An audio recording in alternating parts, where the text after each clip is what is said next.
Introducing Major Andrew G. Happer, the man who led Washington County into the 20th century. Born in Washington County, Pennsylvania on August 15, 1839, he was raised on the family farm in Union Township, known as Happerwell. A son of Pennsylvania State Representative John A. Happer and Violet Gardner Happer, A.G. Happer grew up and attended Washington and Jefferson College until 1861, when the Civil War broke out. Andrew left college and enlisted in the 1st Pennsylvania Cavalry, where he served for 6 months, seeing action at Drainesville.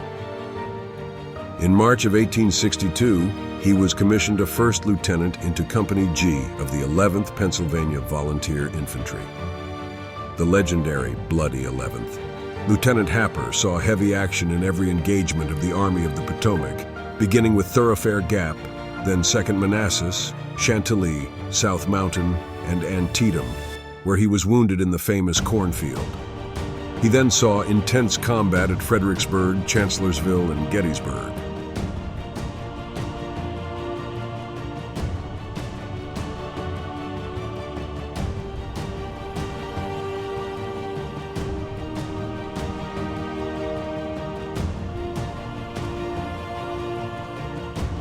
Following Gettysburg, Happer was promoted to captain of Company I of the 11th Pennsylvania, just in time for the slaughter in the Wilderness. Captain Happer was severely wounded in the lower abdomen and was left for dead on the battlefield. After several days, he was found by an unknown runaway slave who brought him water and cleaned his wounds, somehow surviving. He was brought to a Confederate field hospital where his wounds were deemed mortal.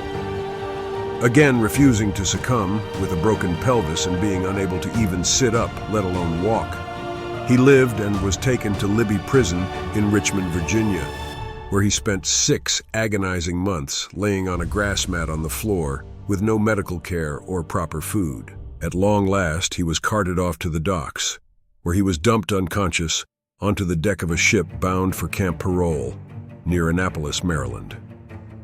Finally, he received proper medical attention, and his wounds healed somewhat. He returned to a less strenuous duty at the mustering office at Harrisburg and served on the court-martial board, as well as serving as a judge during the Pennsylvania Draft Rebellion trials. Captain Happer was then promoted to major, with the endorsement of General U.S. Grant.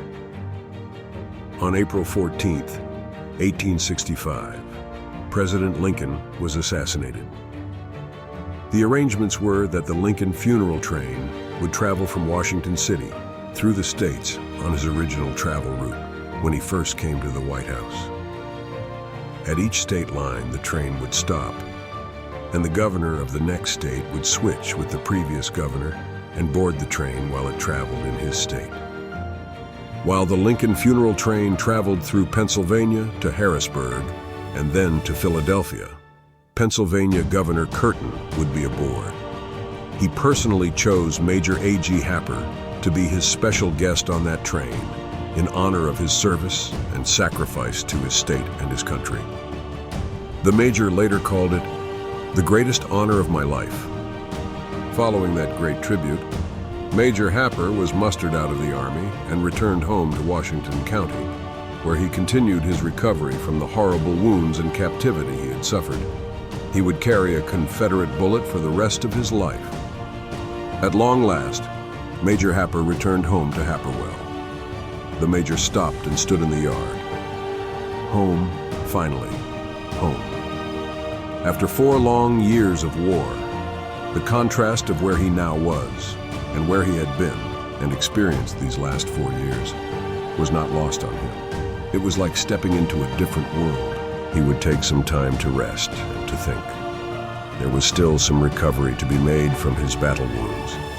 It was a miracle he was even alive, much less able to stand and walk.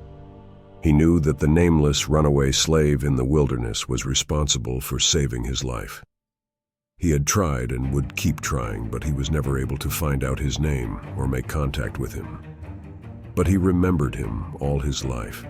After serving a single term as the Assessor of Internal Revenue, A.G. Happer opened a small insurance office at 55 South Main Street, Washington, Pennsylvania in 1871, where he pretty much just sold insurance at first. By happenstance, one of the events that helped him was the Great Chicago Fire that occurred on October 9th and 10th. Over 300 people were killed and 100,000 were left homeless, about a third of Chicago's population at the time. This shocked the nation and brought to mind the good idea of having fire insurance to people all around the country. Donations poured into Chicago from all over the country. In Washington County, Major Happer led the way and helped collect over $2,000 for the Chicago Relief Fund, along with food and clothing for the citizens of Chicago. As time passed, Major Happer steadily built his business up into the largest insurance and real estate firm in the county. In the meantime, the Major had attracted the attention of a certain young lady, Miss Matilda Morgan Watson of Washington, Pennsylvania. She was born on April 21st, 1849, in the Watson House on the south side of East Maiden Street, just east of the corner of Main Street, in what was known as Morgan Row. Matilda was the daughter of James Watson, a prominent attorney in Washington County. His wife, Maria Morgan, was a descendant of Revolutionary War Colonel George Morgan, who had owned a 600-acre estate nearby called Morganza, where he practiced scientific agriculture. Major Happer and Tilly were married on November 7, 1877. The Pennsylvania House of Refuge had been in what was then Allegheny, PA, right across the Allegheny River from Pittsburgh since 1854. Created as a reform school, it had by 1875 outgrown the surrounding area. The Major became interested in helping the children and young people that were there. Using what was a part of the old Colonel Morgan estate, Happer was able to move the school there. The cornerstones were laid amid much ceremony, which included a speech by the governor of Pennsylvania. Finally, buildings were completed, and in December 1879, the new facility named the Morganza Training School opened with Major A.G. Happer serving as president of the Board of Managers, a post he held until he retired in 1911. There was to be a main building, a girls' department, a boys' department, a church, and various workshops with the books and tools to learn trades. The girls could learn to sew and learn and practice all the skills they would need when they grew up. There are also fields where they could learn farming and grow some of their own food. The once beautiful campus of Morganza is no more. It eventually was demolished to make space for commercial development. But before it was, the exterior was used in the movie The Silence of the Lambs. From the beginning, and as long as Major Happer was in charge, it was a model for what a training school should be. Other states sent their orphans to Morganza because of the high quality of care there. It was a perfect place for orphans to prepare to enter the real world and for life after graduation. Long after Major Happer passed away, the state of Pennsylvania took over. The Morganza facility was changed into something it was never meant to be, something the Major would never have allowed to happen. The Major was a charter member of GAR Post 120, named in honor of William F. Templeton. Major Happer also served in Company H of the 10th Pennsylvania Infantry. Organized in 1873, Happer was its adjutant from March 15, 1879 to September 28, 1880. Happer was the treasurer of the Washington Society for the Promotion of Agricultural and Domestic Manufacture in Washington County. They held the county fair at their fairgrounds until 1884. The following year, the Major helped to form the Western Pennsylvania Agricultural Association. The fair was highly successful and lasted until 1901. In the summer of 1885, Major Happer founded the Citizens National Bank of Washington, Pennsylvania.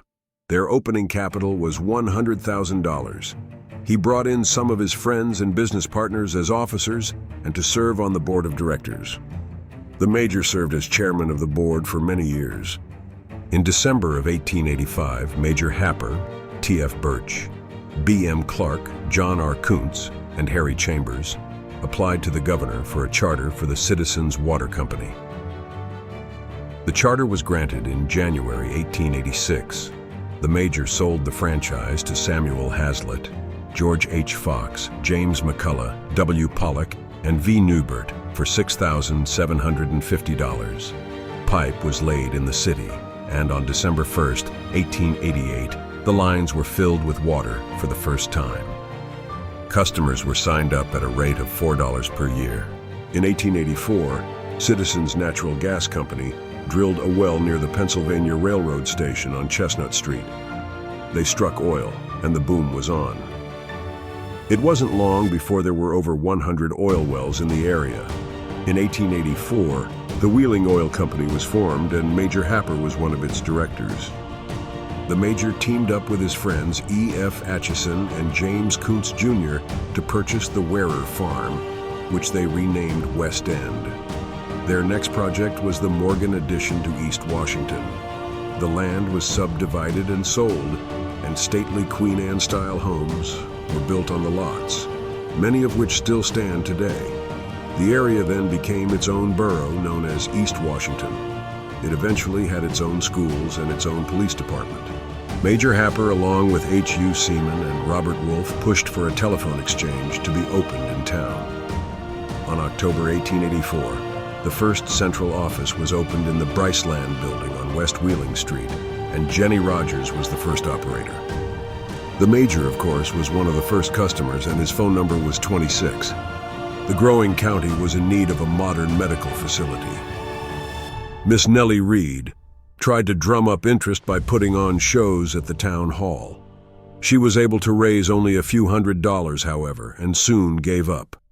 She left the money raised in the able hands of her relative, Major Happer, to hold until such time as interest could be revived. In 1897, 3 physicians renewed the call for a hospital. They approached the Major, who joined them and got a charter for Washington Hospital. Happer was chairman of the board. A building was needed, of course, and it was decided to purchase the Atchison home on the avenue, bearing their name, for $10,000. The Major used the money left in his care as seed money, and with several other men, advanced their own personal funds to purchase the building. The first Washington hospital opened in May of 1898. Major Happer was also a founding member of the Washington Trust Company and sat on its board of directors for many years. It was no accident that he built his magnificent house of Cleveland stone right next door to the First Presbyterian Church when he had achieved sufficient success. For over 45 years, he was a member there, 40 years the leader of the choir, and a trustee for over 25 years. He would be absent from church services or choir practice only due to illness. The Major A.G. Happer home is now the admissions house for Washington and Jefferson College. The Major continued on with his real estate and insurance business. He continued to be involved with the improvements to the city and county.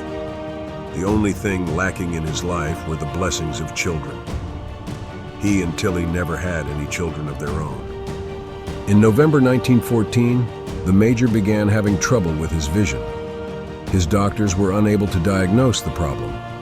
In mid-April of 1915, he traveled to Pittsburgh's West Penn Hospital to see the specialist there.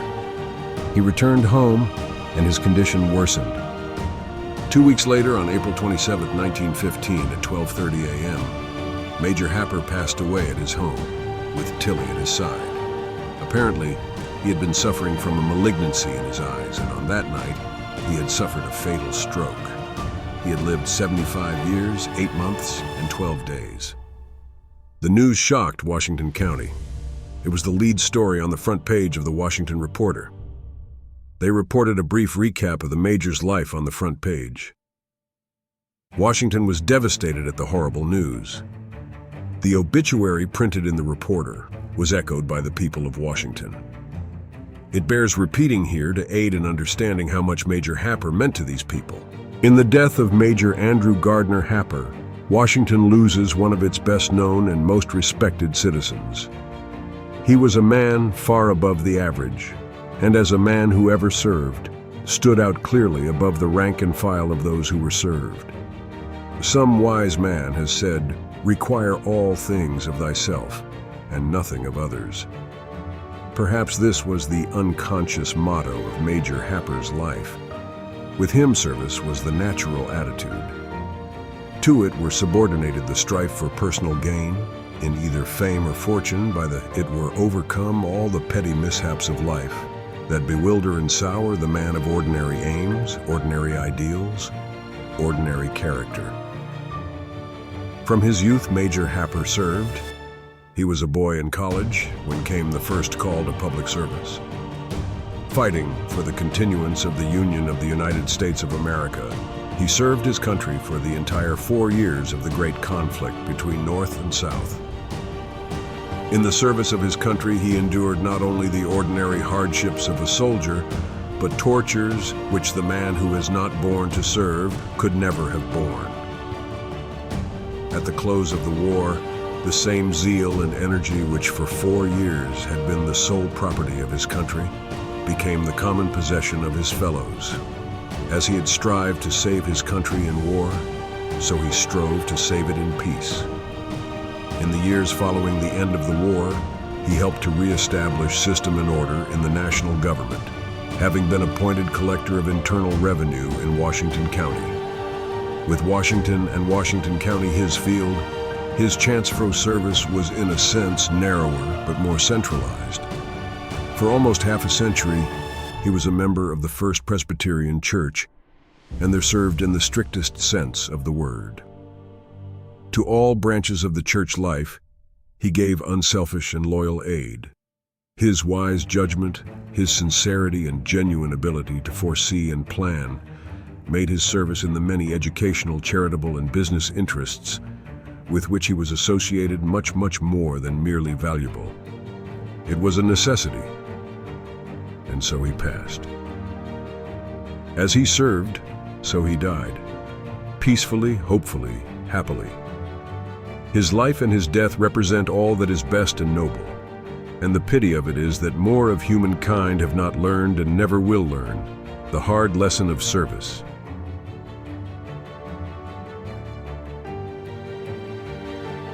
The preceding video brought to you by the Major Andrew G. Happer Recognition Group, Jim Douglas, Chairman, John Mort, Vice Chairman, and the legendary 11th Pennsylvania Volunteer Infantry.